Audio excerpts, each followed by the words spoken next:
오늘부터 저희들은 레위기에 있는 말씀을 함께 다루고자 합니다. 이 레위기는 오경 중에서 가장 중심되는 내용일 뿐 아니라 성경 전체에서 아주 핵심되는 그런 내용입니다. 레위기라는 이 책을 우리 간략하게 좀 소개를 하고 우리가 오늘은 1장 1절 2절만 다루도록 그렇게 하겠습니다. 너무 파격적인 일이죠. 왜냐하면 오늘 맥주 감사절이고 여러 가지 행사들이 또 있기 때문에 예배라고 하는 것이 한 시간의 문제가 아니거든요.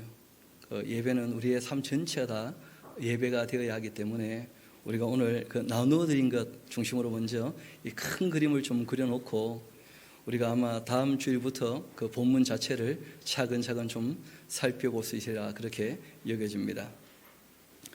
레위기 바르게 읽기 하는 거 아마 다 겪고 계실 텐데요. 그 1쪽을 한번 봅시다. 원어 성경을 보면 그 와이크라 그리고 그가 불러주셨다, 예, 그렇게 시작을 합니다. 그게 제목이 되어 있어요. 그리고 또 헬라어 성경을 보면 루이티콘, 그러니까 레위에게 속한 뭐 그런 정도 제목입니다. 거기에서 이제 다 레위기라 하는 제목이 나오게 된 것이죠. 그런데 우리는 레위기가 익숙하지만 안 믿는 분들은 레위기 하면 무슨 말인지 도무지 알지를 못합니다. 레위가 사람 이름이라는 것도 모르는 분들이 꽤 많으시죠. 이름의 뜻은 참 좋습니다. 연합이란 뜻이고, 실상은 하나님께서 레위인들에게 주셔서 이스라엘 백성들에게 가르치게 하셨던 내용이고, 또 이 내용을 통하여 이제는 오고 오는 모든 인류가 하나님의 뜻이 무엇인지를 배울 수 있게 한 그 책이 바로 이 레위기입니다. 우리가 주님의 뜻을 따라 산다 할 때 그 하나님의 뜻의 가장 기본이 되는 내용이 바로 레위기에 다 담겨 있습니다. 우리가 구약이라고 할 때 하나님께서 이스라엘 백성과 세웠던 그 오래된 약속이죠, 그렇죠? 제일 먼저 세웠던 그 약속, 구약이라고 할 때 이 레위기가 바로 구약의 내용이 되는 것이죠. 그러니까 레위기를 잘 알지 못하면 그 다른 성경도 이해가 잘 안 되게 되어 있습니다.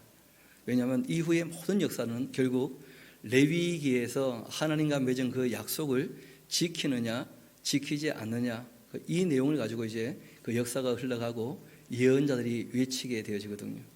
그래서 구약이라는 책과 함께 성경 전체를 바르게 하려면 레위기를 아는 게 굉장히 중요합니다. 그래서 레위기에 대해서 이 7하 원칙을 한번 간략하게 정리를 하면 언제 하는 부분이 참 중요하죠, 그렇죠? 언제 하나님께서 레위기라는 이 책을 주셨는가? 십계명을 받은 후 언약식을 맺을 때 그때 이제 그 레위기 아주 압축본이죠, 그렇죠? 하나님께서 말씀하여 주신 거예요. 그리고 또 시내산에 올라갔을 때 40일 동안 있을 때 하나님께서 모세에게 레위기 전체에 대한 내용들을 여러 번 숙지를 시키신 겁니다.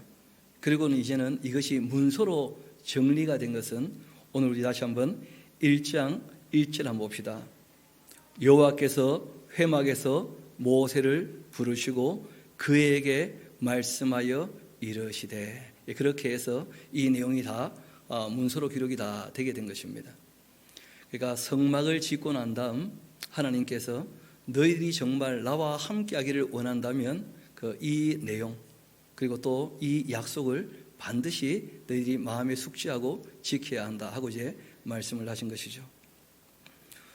그러니까 어디서 하신 말씀인지 하는 것은 지금 우리가 봤던 것처럼 시내산에서 일단 말씀을 하셨고 지금 회막 앞에도 또 말씀하시고 그리고 이제 기록해 하셨던 그런 내용입니다. 여러분, 이런 이 법조문은 한 번 얘기해서 될 게 아니죠, 그렇죠? 여러 번 반복하고 그리고 반드시 기록으로 남겨두는 것 굉장히 중요합니다. 그리고 누가 하신 말씀이냐?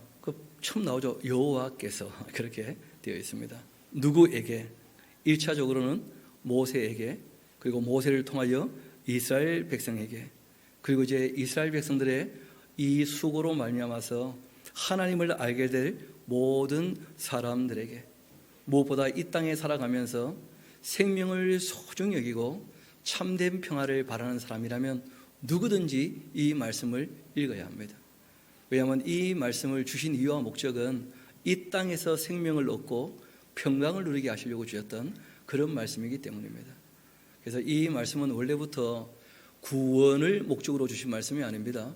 구원받은 백성이 이 땅에 살아갈 때 생명도 얻고 평강도 누리도록 그렇게 주신 말씀이 바로 이 레위기의 말씀입니다. 그런데 우리가 잘 아는 것처럼 이스라엘 백성들은 그 역사 가운데에서 생명을 얻지도 못하고 평강을 누리지도 못했습니다. 왜냐하면 레위기 주신 분의 입장을 전혀 살피지 못했다는 거예요. 나중에 이제 바울이 성령께서 임하시고는 깨닫게 된 것이 있었는데, 그것이 무엇이었냐면 하나님을 사랑하는 사람들만이 하나님 말씀을 따라 살게 되더라 하는 것을 깨닫게 되었습니다. 굉장히 중요한 관점이 되는 것이죠. 참 생명도 하나님이 주신 것이다. 우리가 사용하는 모든 물질도 하나님이 주신 것이다. 그래서 그 하나님께 대하여 정말 감사하는 마음으로 사랑해서 하나님 앞에 나가는 사람들만이 하나님 말씀을 따라 살 수 있게 된다는 것을 깨닫게 되는 거예요.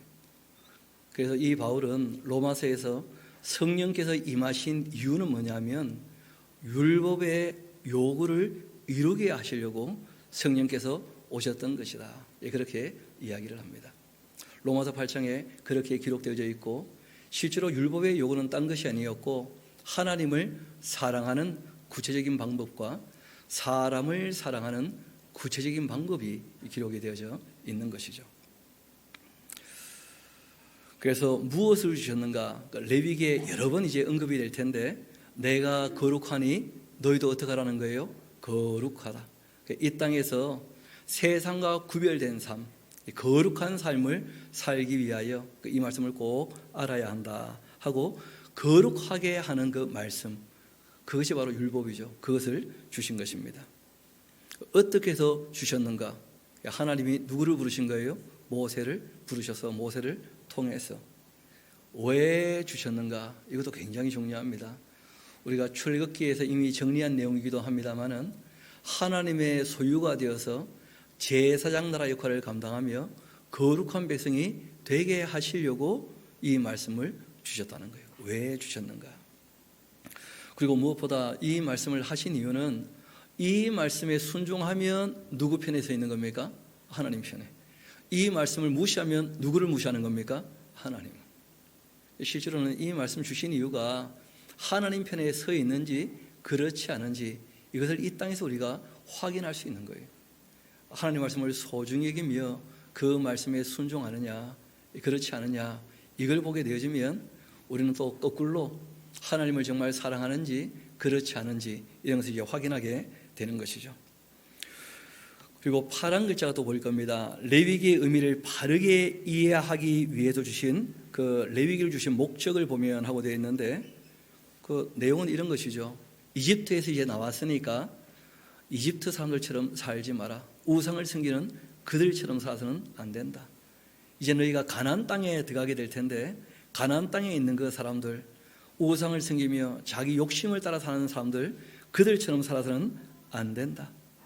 그리고 이 제사에 관계된 법들이 꽤 많이 이제 나오게 되어지는데, 그 제사법이라고 하는 것은 딴 게 아니고 하나님 내신 말씀에 순종해야 뭘 가지게 된다는 겁니까?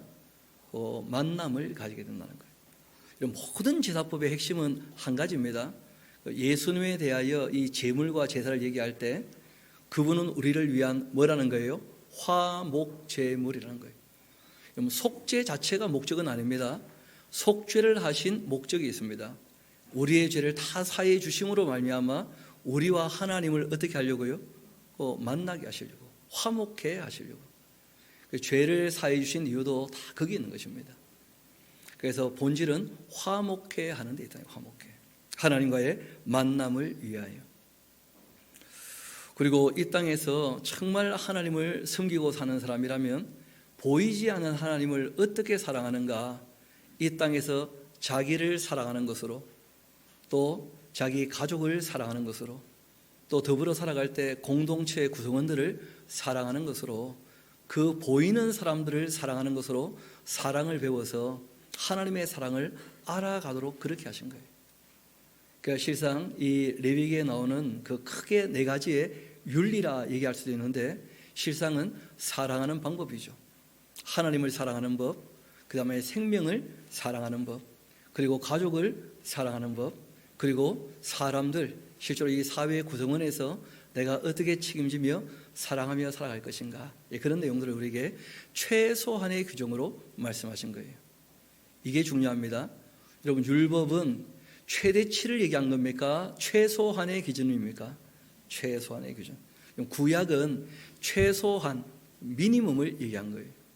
그리고 예수님이 오셔서 이 율법을 완성하시면서 그 정도 수준으로는 안 되는 것이고, 원래 하나님이 원하시는 것은 내가 너희를 사랑하는 것을 본대로, 구약에서 하나님이 얼마나 오래 참고 이스라엘 백성을 사랑하시는지, 또 실제로 그 아들이 오셔서 죽기까지 우리를 사랑하신 그 모습을 보이시며 어떻게 사랑하신지를 보이시고, 내가 너희를 사랑한 것처럼 서로 사랑해야 한다 하시면서 실제로 사랑의 수준이 어떠한지를 알려주신 거예요. 그게 신약이 되는 것이죠. 그래서 구약에서 최소한의 그 기준 정도는 우리가 알아두는 것이 굉장히 중요합니다. 그 다음에 이 제사에 관계된 법에 대한 이야기를 우리 좀 봅시다. 제사는 그 종류가 꽤 많습니다. 내용에 따른 분류하는 게 보이실 텐데 우리 한번 봅시다. 번제라는 게 보이죠. 번제. 올라라, 그렇게 이제 히브리어로 말하는데, 동물 제사 중 모든 부위를 다 태워 온전히 드리는 그 제사입니다. 잘 아시는 것처럼 그 번제로 드리는 그 동물들은 대부분 다 암컷입니까? 수컷입니까? 왜냐하면 이제 이 유목민들에게는 수컷이라고 하는 것이 별로 그렇게 중요한 동물은 아니에요. 그러니까 하나님께서 무엇을 요구하실 때 사람들이 큰 부담을 느끼는 걸 그리 원치 않습니다. 자원에서 기쁨으로 할 수 있는 것, 이걸 원하시거든요. 그래서 이 번제는 그 동물들에게 안수하기도 하는데, 자기와 이 제물을 어떻게 하는 겁니까? 동일시하는 거예요.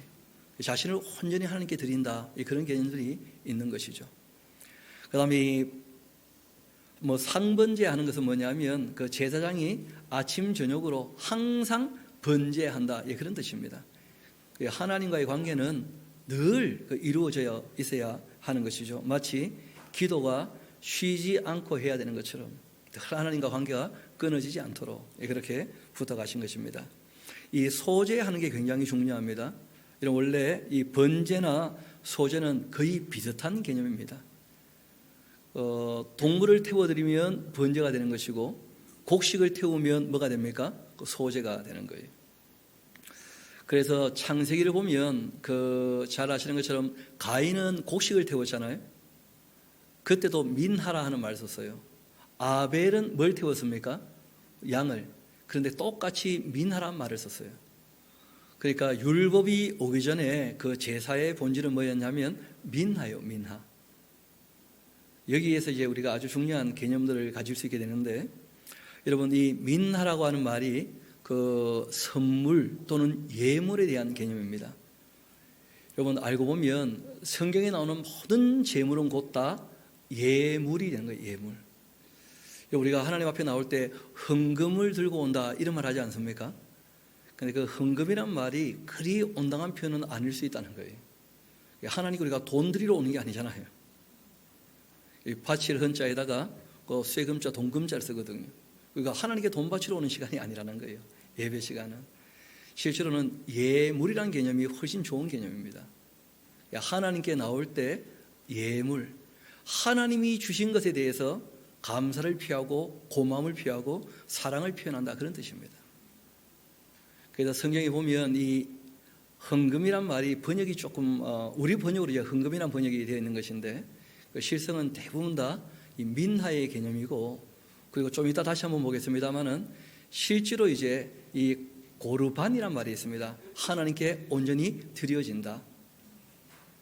그리고 이 고르반이라는 말이 카라바라는 말에서 온 것 같은데 보니까 그 뜻이 뭐냐면 가까이 한다는 뜻이에요. 가까이.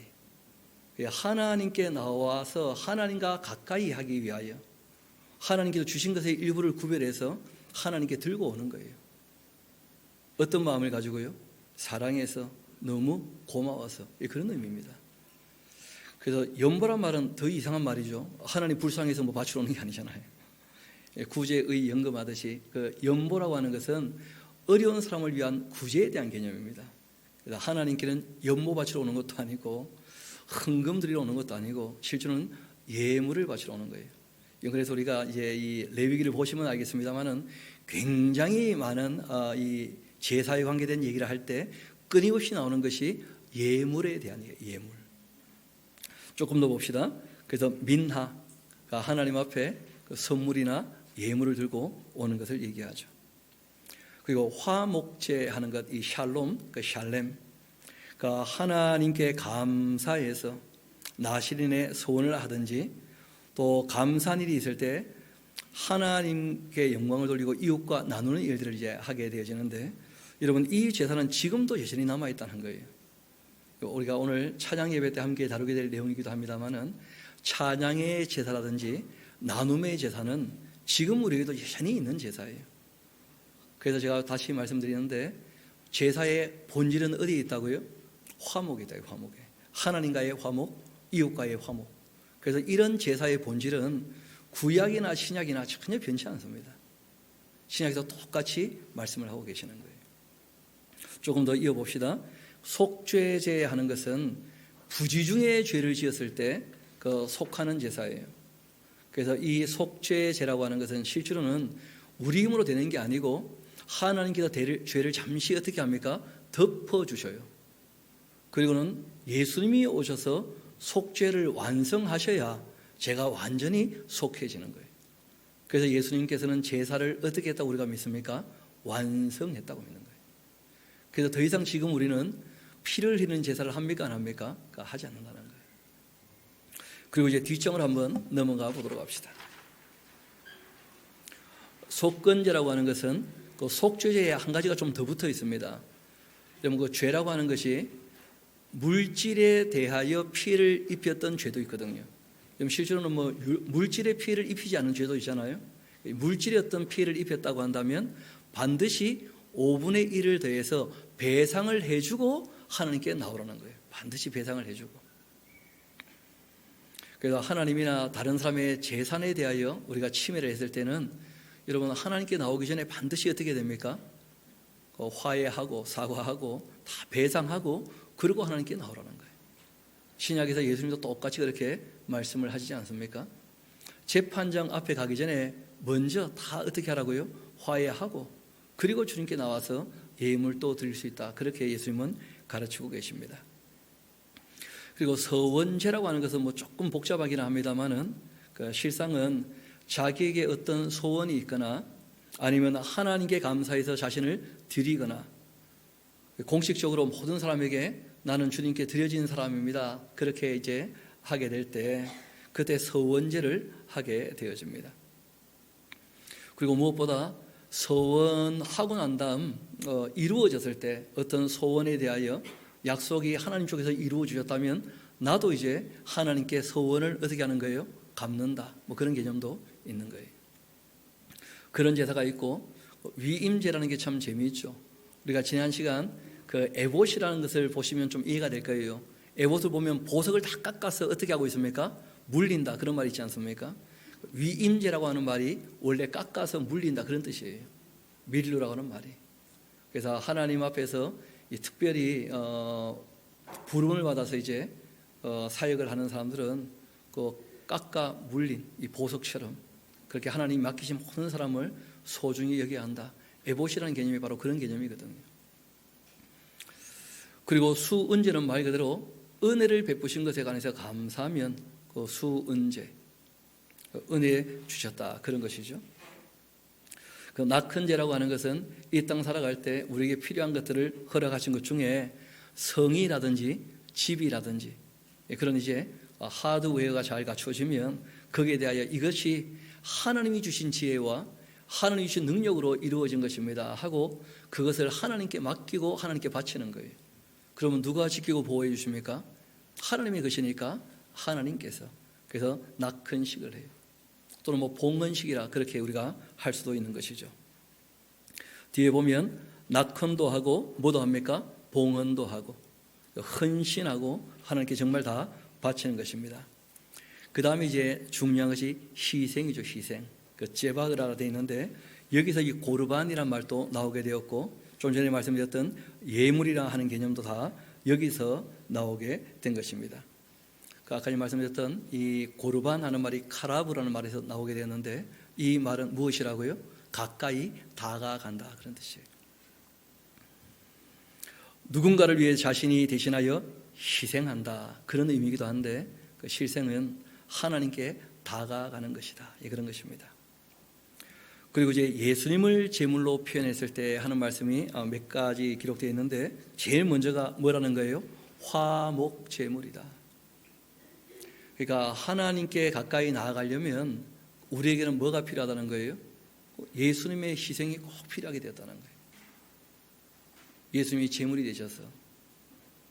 그리고 이제 우리가 하나님께 나아갈 때 하나님께 감사를, 사랑을 표현하기 위하여 뭘 들고 나가게 되는 것입니까? 예물을. 그래서 우리가 한 해를 다 정리할 때에도 그러하고 또 한 해가 반쯤 지나게 됐을 때도 우리의 삶은 하나님의 것이고 너무 감사하다. 그래서 뭐 특별히 맥주, 감사, 원래 예물이죠, 그렇죠? 그래서 이제 우리가 하나님께 예물을 드리도록 그렇게 또 권하기도 하는 것입니다. 화목 제물이다. 그리고 향기로운 제물이며 영원한 속죄를 이루신 제물이고 그 구약의 모든 짐승보다 훨씬 더 좋은 뭐라는 거예요? 제물이시다. 그래서 예수님께서 제사를 완성하셨다. 뭐 그런 것이죠. 그리고 뭐 제사의 방법은 한 4가지쯤이 있습니다. 불태워 드리는 제사, 화제라 그러죠. 방법들.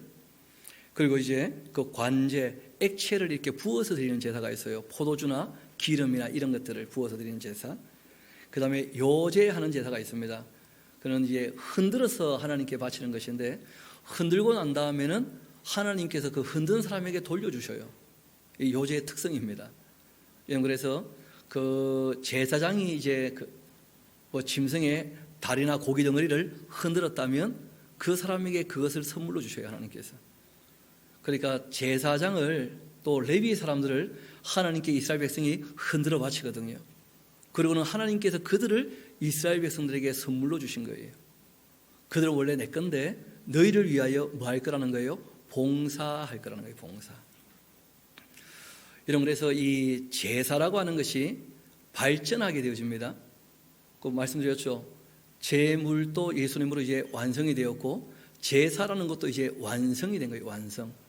그래서 제사가 완성이 되면 뭘 하게 되느냐 하면 예배하게 되는 거예요. 하나님께. 하나님께 나와서 이제 우리가 예를 갖추어 절하면서 하나님을 가까이 하게 되는 것이죠. 그래서 제사라고 하는 것이 화목을 위하여 꼭 필요하게 된 것이고 화목하게 되었다면 그때부터는 예배하는 삶을 살게 되는 것입니다. 그 예배는 주일날 모여가지고 1시간 이렇게 하는 게 원래 예배 본질이 아니죠. 예배라고 하는 것이 무엇이냐면 양심을 쫓아서 합당하게 살아가는 것, 이것이 영적인 삶이에요. 그리고 하나님이 내신 진리를 따라 사는 것, 이것이 바로 예배의 본질이죠. 우리가 6일 동안 정말 양심을 쫓아서 합당하게 사랑으로 살았는가, 그리고 진리를 쫓아 살았는가, 신령한 삶을 살았는가, 이게 예배하는 삶이거든요. 그리고 이제 우리가 하나님께 더욱더 가까이 하기 위하여 정말 그렇게 했는지 말씀을 살피며 다시 한번 확인해 보는 거예요. 여러분 기준점이 없으면 사람들이 자기 멋대로 하면서도 바르게 한다고 오해할 수 있거든요. 그래서 우리가 적어도 6일 지나고 하루 정도는 다시 한번 하나님 앞에 시간을 내어서 내가 정말 주님의 뜻을 따라 바르게 하고 있는지, 올바른 예배의 삶을 살고 있는지 이런 것들 다 한번 확인해 보게 되는 것입니다. 그래서 오늘 우리 성경 한 2군데만 좀 같이 찾아보고 오늘 말씀을 마무리하도록 합시다. 먼저는 다시 레위기 1장 말씀을 먼저 우리 보고 다른 본문을 봅시다. 여호와께서 회막에서 모세를 부르시고 그에게 말씀하여 이르시되 이스라엘 자손에게 말하여 이르라. 너희 중에 뭐라고 되어 있습니까? 누구든지. 그러니까 하나님 앞에 나오는 것은 누구든지 해야 될 일이에요. 아담키 하는 말은 남자나 여자나 나이가 많거나 나이가 적거나 상관없이 인간이라면 누구든지 하나님 앞에 나와야 된다는 거예요. 하나님의 형상인데 죄 아래 있게 됐거든요. 그런데 그 사람들을 하나님께서는 여전히 사귀고 살고 싶어 하시는 거예요. 사랑하고 계시고. 그러니까 사람들이 하나님께 나올 수 있어야 된다는 거예요. 하나님은 항상 만나고 싶어 하시거든요. 사람들이 하나님께 나와야 만나 주셔요. 나올 때 사람들이 죄 때문에 만날 수 없다고 한다면 죄 문제를 누가 해결하신다는 거예요? 하나님 쪽에서. 그것이 예배의 자리이기도 한 것입니다. 사람이라면 누구든지. 그리고 이제 하나님께서 말씀을 하셔요. 여호와께 예물을 드리려거든. 하나님이 만나주기를 원하시고 계신다. 우리가 하나님께 나아가야 된다 하는 것을 알게 된 사람은 자기가 인생의 주인입니까? 하나님이 주인이십니까? 하나님이 주인이신 것이 확인된 사람들이에요. 그런 사람들은 예물을 하나님께 드리게 된다는 거예요. 실제로는 쇠조각이나 금붙이 몇 개 이런 게 아니고 자신의 삶을 진짜 다 드려야 됩니다. 거기에 대한 표시를 하는 거예요, 우리가. 그리고는 가족 중에서 소나 양으로 예물을 드리라 그렇게 말씀하시는데, 지금 이 사람들은 잘 아시는 것처럼 광야길에서 목축하는 사람들이니까, 그러니까 하나님께서 있는 것을 요구하시는 거예요. 있는 것을. 없는 걸 요구하시는 것이 아니고, 결국은 모든 제물은 예수님이 오셔서 피를 흘리심으로 다 완성하신 것이거든요. 그리고 난 다음에 말씀드렸던 것처럼 이 제사가 그 완성이 되면 하나님과 화목하게 되었고, 그런 사람들은 하나님께 나와서 뭐 하게 된다고요? 예배하게 되는 예배. 우리 한번 예배에 대하여 신약에도 크게 두 군데 우리에게 말씀하시는 부분이 있는데, 요한복음 4장 같이 한번 가보러 갑시다. 요한복음 4장입니다.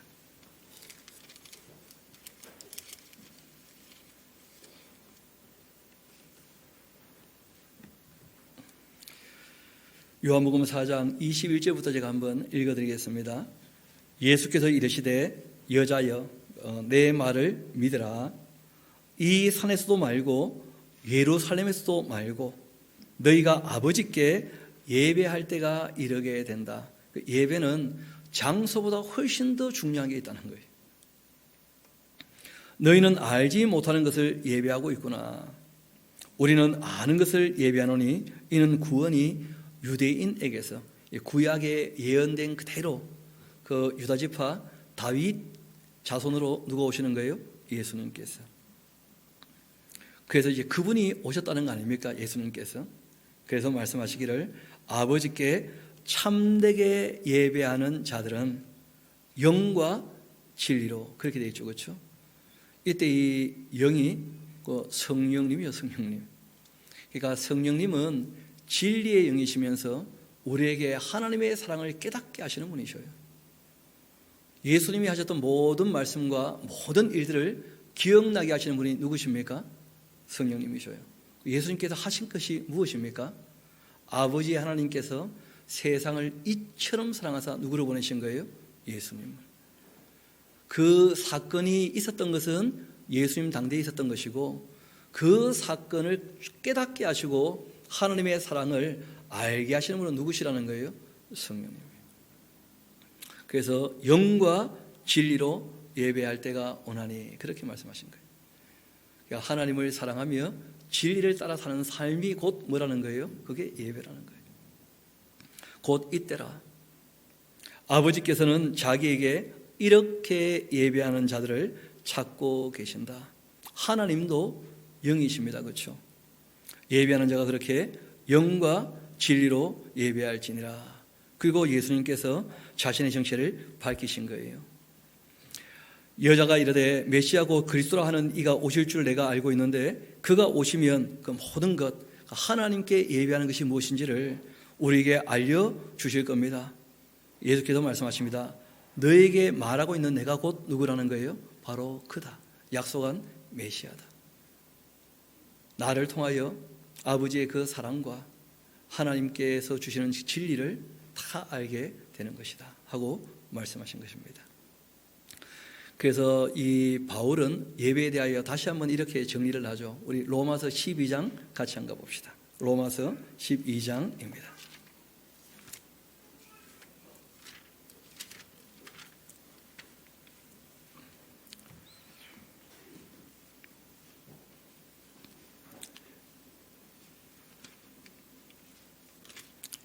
죄송합니다. 이미 로마서 우리가 왔으니까 우리 8장 먼저 잠깐 봅시다. 그 1절부터 제가 한번 읽어드리겠습니다. 로마서 8장. 그러므로 이제 그리스도 예수 안에 있는 자들에게는 결코 정죄함이 없나니 이는 그리스도 예수 안에 있는 생명의 성령의 그 법이 죄와 사망의 법에서 너를 해방하였습니다. 여러분 잘 아시는 것처럼 예수 그리스도 안에 있다는 말이 무슨 말입니까?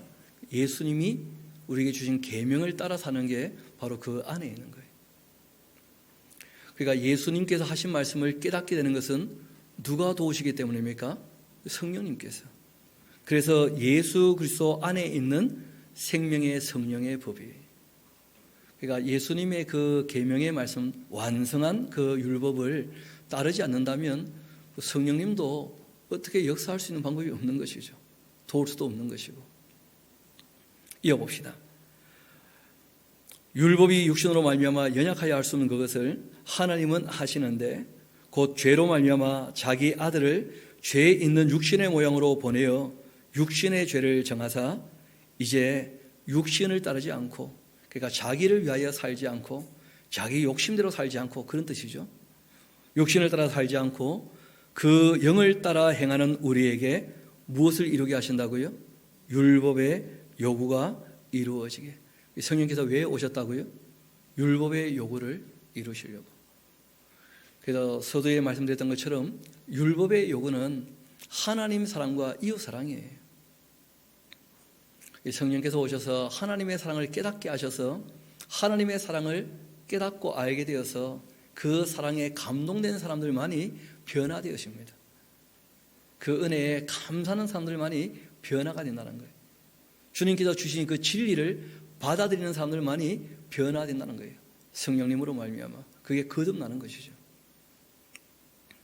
하나님 앞에 겸손한 사람들만이 변화가 되는 거예요. 그런 사람들이 실제로 하나님께서 원하시는 대로 율법의 그 요구, 하나님의 사랑을 깨달은 사람들만이 올바르게 사랑을 하게 된다. 그렇게 말씀하신 겁니다. 조금 더 이어봅시다. 육신을 따르는 자는 여전히 육신의 일을 생각할 것이고 영을 따르는 자는 영의 일을 생각하나니 육신의 생각은 사망이고 영의 생각이 뭐라고요? 생명과 평안이다. 이게 율법을 주신 이유와 목적이었다는 말씀을 드렸죠. 그렇죠? 궁금하신 분은 오늘 혼자 한번 말라기서 2장을 보면 율법을 주셨던 목적 중에 생명과 평강을 위하여 주신 것이구나 하는 것을 다 알게 될 것입니다. 그리고 이제 12장 같이 한번 가봅시다. 그러므로 형제들아 하고 말씀하십니다. 내가 하나님의 모든 자비하심으로써 너희를 권하노니. 하나님의 그 사랑을 다 깨닫게 되었다면 우리가 마땅히 이렇게 살아야 한다. 그런 것이죠. 너희의 무엇을요? 몸을 하나님께서 기뻐하시는 거룩한 산 제물로 드려야 한다. 너희들의 그 삶을 온전히 하나님께 바쳐라. 그렇게 얘기하신 거예요. 이는 너희가 드리는 뭐라고요? 영적인 예배다. 영적인 예배하니까 조금 헷갈릴 수 있는데 그 밑에 보면 거기에 대한 다른 해석이 하나 더 있죠. 합당한 예배.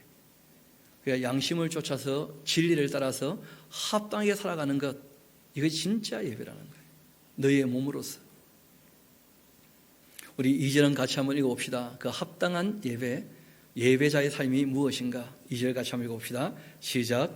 너희는 이 세대를 본받지 말고 오직 마음을 새롭게 함으로 변화를 받아 하나님의 선하시고 기뻐하시고 온전하신 뜻이 무엇인지를 분별하도록 하라. 아멘. 하나님께 드려진 삶이라는 것은 무엇이냐면 이 세대를 본받지 않는 거예요. 바울 당시의 이 세대뿐 아니라 지금 우리가 사는 이 세대도 다 마찬가지일 겁니다. 세상은 끊임없이 자기를 위하여 살도록 그렇게 교육하고 있거든요. 욕심을 살아 살도록 그렇게 부추기고 있거든요. 이 세대를 본받지 말라는 거예요. 오직 마음을 어떻게 하라고요? 새롭게. 주님께서 우리를 위해 주신다면 주님을 위하여, 또 하나님께서 부탁하신 대로 우리의 이웃들을 위하여, 그런 것이죠. 변화를 받아 하나님께서 선하게 여기시는 것, 하나님께서 기뻐하시는 것, 그리고 하나님의 뜻 중에 온전하신 그 뜻을, 하나님의 뜻 몇 가지가 아니고 온전하신, 그래서 우리가 창세기부터 계시록까지를 다 배우려고 하는 거예요.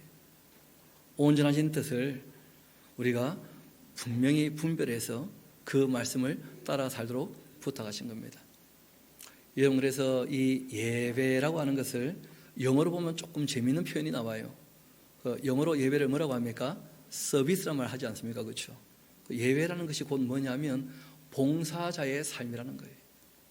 하나님을 위하여 봉사하는 것, 그리고 사람을 위하여 뭐 하는 것입니까? 봉사하는 것. 이게 곧 예배라는 거예요. 하나님께서 저와 여러분을 선한 일을 위하여 부르셨고 봉사자로서 사명을 허락하셨다면 저와 여러분이 이 땅에 살아갈 때에 정말 주님의 사랑을 깨달은 대로 하나님께서 기뻐하시는 바를 쫓아 선하게 봉사자의 삶을 살아가는 저와 여러분 되기를 소망합니다. 우리 함께 기도하도록 하시겠습니다.